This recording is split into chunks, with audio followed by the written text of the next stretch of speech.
இயல் 5 துணைப்பாடம் பணமழை. பாடம் அறிமுகம். ஒரு அந்தணன் தன் மந்திரத்தை யோசிக்காமல் பயன்படுத்தினான். பேராசை கொண்ட கொள்ளைக்காரர்களை விரட்டுவதற்கு பதிலாக தனது வாழ்க்கையை இழந்தான்.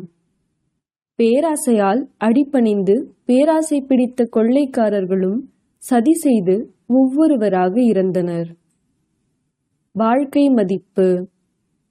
பேராசை, தீய சக்தி, துன்பங்களில் பொறுமையாக இருத்தல், ஆசிரியர் சீடர் உறவின் முக்கியத்துவத்தை புரிந்துணர்தல். ஒரு ஊரில் ஒரு அந்தணன் இருந்தான். அவர் மிகவும் அரிய மந்திரத்தை அறிந்திருந்தார். அந்த மந்திரத்தின் குணம் என்னவென்றால், ஒரு குறிப்பிட்ட வகை நட்சத்திர யோகம் வரும்போது அதை பயன்படுத்தினால் வானிலிருந்து பல வகையான இரத்தினங்களும் பணமும் பொழிய ஆரம்பிக்கும். மிகவும் புத்திசாலியான ஒரு மாணவன் அந்த அந்தணனிடம் படிப்பதற்காக வந்தான். ஒரு நாள் அந்தணன் ஏதோ வேலைக்காக மாணவனுடன் வீட்டை விட்டு வெளியே சென்றான். சிறிது தூரம் சென்றதும் அடர்ந்த காட்டை அடைந்தனர். அந்த காட்டில் குறைந்தது 500 கொள்ளையர்களின் கோட்டை இருந்தது. அவ்வழியாக செல்வோரின் அனைத்து பொருட்களையும் நகைகளையும் கொள்ளையடித்து செல்வது அவர்களது வழக்கம். அந்தணர் மற்றும் மாணவருக்கும் அன்று அதேதான் நடந்தது. கொள்ளையர்கள் அவரை மரத்தில் கட்டி வைத்தனர். வழிப்போக்கர்களிடம் எப்போதும் பணமும் நகையும் இருக்காது. ஆனாலும் கொள்ளையர்கள் அவர்களை விடமாட்டார்கள். ஒருவனை கட்டிக்கொண்டு மற்றவரிடம் போய் காசு எடுத்து வா என்று சொல்வார்கள். அப்பா மகனாக இருந்தால் மகனை கட்டி போட்டுவிட்டு அப்பாவை பணம் எடுக்க அனுப்புவார்கள்.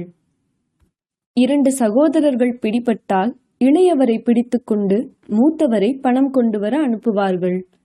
ஆசிரியர் சிஷ்யனை பிடித்தால் ஆசிரியரை பிடித்துக்கொண்டு சீடனை அனுப்புவார்கள். அதுபோலவே அந்தணனை பிடித்துக்கொண்டு சீடனை அனுப்பி பணத்தை கொண்டு வர சொன்னார்கள். கிளம்பும்போது சீடன் குருவிடம், குருவே, ஓரிரு நாட்களில் நான் திரும்பி வருவேன், பயப்படாதீர்கள் என்று கூறினான். ஆனால் நீங்கள் ஒன்று செய்ய வேண்டும். இன்றைக்கு நீங்கள் துன்பத்தில் இருந்து விடுபட பணமழை பொழிய வேண்டி மந்திரங்கள் கூறாதீர்கள். அதை செய்தால் நீங்களும் இந்த கொள்ளையனும் இறந்து விடுவீர்கள் என்று கூறிவிட்டு சீடன் பணத்தை எடுக்க வீட்டை நோக்கி சென்றான். மாலையில் சந்திரன் தோன்ற ஆரம்பித்தது. அந்தணர் நட்சத்திர யோகம் வந்திருப்பதை கண்டார். பணத்துக்காக கொள்ளையர்களும் பலவிதமான தொல்லைகளை கொடுத்து வருகின்றனர். அப்படி இருக்க நான் ஏன் இவ்வளவு கஷ்டப்பட வேண்டும்? இந்த மந்திரத்தின் பலத்தில் பணத்தை பொழிந்து அவர்களிடம் பணத்தை கொடுத்துவிட்டு நான் ஏன் போகக்கூடாது என்று நினைத்தார். இதை நினைத்து கொண்டு, ஏன் என்னை பிடித்தீர்கள் என்று கேட்டார். பணத்திற்காக என்று பதிலளித்தான் கொள்ளைக்காரன். அந்தணன், அப்படியானால் என் கட்டுகளை அவிழ்த்து விடுங்கள். நான் குளித்து சந்தனம் பூசி மலர் மாலை அணிவித்து மந்திரம் சொல்ல வேண்டும் என்றார். கொள்ளைக்காரர்களும் அவ்வாறே செய்தார்கள். அவர் மந்திரத்தை ஓதிவிட்டு வானத்தை நோக்கி கைகளை உயர்த்தியவுடன் வானத்திலிருந்து பலவிதமான செல்வங்களும் இரத்தினங்களும் சீறி பாய்ந்தன. கொள்ளைக்காரர்கள் தங்களால் இயன்ற அளவு செல்வங்களை சேகரித்து துணியில் கட்டிக்கொண்டு நடக்கத் தொடங்கினர். அந்தணன் அவர்களை பின்தொடர ஆரம்பித்தான். சிறிது தூரம் சென்றதும் திடீரென வேறு சில கொள்ளையர்கள் வந்து இந்த கொள்ளையர்களை தடுத்து நிறுத்தினர். பழைய கொள்ளைக்காரர்கள், எங்களை ஏன் தடுக்கிறீர்கள் என்று கேட்டனர். புதிய கொள்ளைக்காரர் பணத்திற்காக என்று பதிலளித்தார்கள். பழைய கொள்ளைக்காரர்கள், அப்படியானால் இந்த அந்தணரிடம் பணம் கேளுங்கள். அவர் வானத்தை பார்த்தபடி மந்திரம் ஓதுவார், உடனே பணமழை பொழியும் என்றனர். புதிய கொள்ளைக்காரர்களும் பழைய கொள்ளைக்காரர்களை விட்டுவிட்டு அந்தணனை கைப்பற்றினர். அந்தணர், இந்த கொள்ளையர்கள் சரியாக கூறினார்கள். ஆனால் இவ்வளவு செல்வம் உங்களுக்கு வேண்டுமானால் 1 வருடத்திற்கு பிறகு செல்வ மழை வரும். நீங்கள் 1 வருடம் முழுவதும் காத்திருங்கள் என்றார். கொள்ளையர்காரர்கள் கோபத்தில், ஏய் பொல்லாத அந்தணனே, இப்போது அவர்களுக்கு பணமழை பொழிந்திருக்கிறது, 1 வருடம் கழித்து எங்களுக்கு அது நடக்கும் என்கிறாய்? ஆத்திரமடைந்த கொள்ளைக்காரர்கள் அந்தணனை கொன்று வழியில் தூக்கி எறிந்துவிட்டு ஓடிச் சென்று பழைய கொள்ளைக்காரர்களை பிடித்தனர். பிறகு என்ன? இரு தரப்பினருக்கும் இடையே கடும் சண்டை மூண்டது. சில கொள்ளையர்கள் காயமடைந்தனர், சிலர் இறந்தனர்.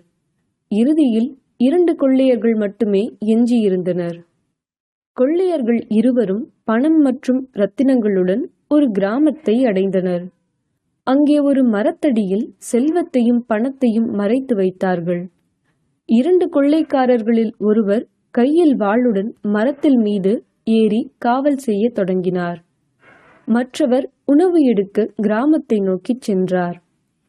அந்த மரத்தை வாள் ஏந்தி காவல் காத்த கொள்ளையன், கிராமத்திற்கு சென்ற கொள்ளையன் திரும்பி வந்தால் இந்த பணத்தை 2ஆக பிரிக்க வேண்டுமே என்று நினைத்தான். இப்படி நினைத்து கொண்டு வாளை இறுக பற்றி கொண்டு அவன் வரவை தேடினான். மறுபுறம் கிராமத்திற்கு உணவு எடுக்க சென்ற 2வது கொள்ளைக்காரனும் தன் துணை உயிருடன் இருந்தால் பாதி பங்கை கொடுக்க வேண்டும் என்று நினைக்கத் தொடங்கினான். இந்த உணவில் ஏன் விஷம் கலந்து அவனுக்கு கொடுக்க கூடாது என்று நினைத்தான். விஷம் கலந்த உணவை உண்டால் அவன் உடனே இறந்து விடுவான், அனைத்து செல்வங்களும் என்னுடையதாகிவிடும் என்று எண்ணி அவன் சாப்பிட்டுவிட்டு மீதியுள்ள உணவில் விஷம் கலந்து மற்றொரு கொள்ளைக்காரனுக்கு கொண்டு வந்தான். மரத்தில் அமர்ந்திருந்த கொள்ளையன் ஏற்கனவே தயாராக இருந்தான். 2வது கொள்ளையன் வந்தவுடன் அவனை வாளால் 2ஆக வெட்டி இரகசிய இடத்தில் வீசிவிட்டு முதல் கொள்ளையன் கொண்டு வந்த விஷம் கலந்த உணவை மிகவும் நிதானமாக சாப்பிட ஆரம்பித்தான். உணவு உண்டவுடன் உடல்நிலை மோசமடைந்து சிறிது நேரத்தில் அவனும் இறந்துவிட்டான். 2 நாட்களுக்குப் பிறகு குருவை மீட்க சீடன் பணத்துடன் வந்து பார்த்தபோது அங்கு குரு இல்லாததையும் பணமும் இரத்தின கற்களும் சிதறி கிடந்ததையும் கண்டார். குரு தன் பேச்சை கேட்காமல் பணமழை பொழியச் செய்து கள்வரின் பேராசைக்கு அவர் அழிந்துவிட்டார் என்று புரிந்து கொண்டான்.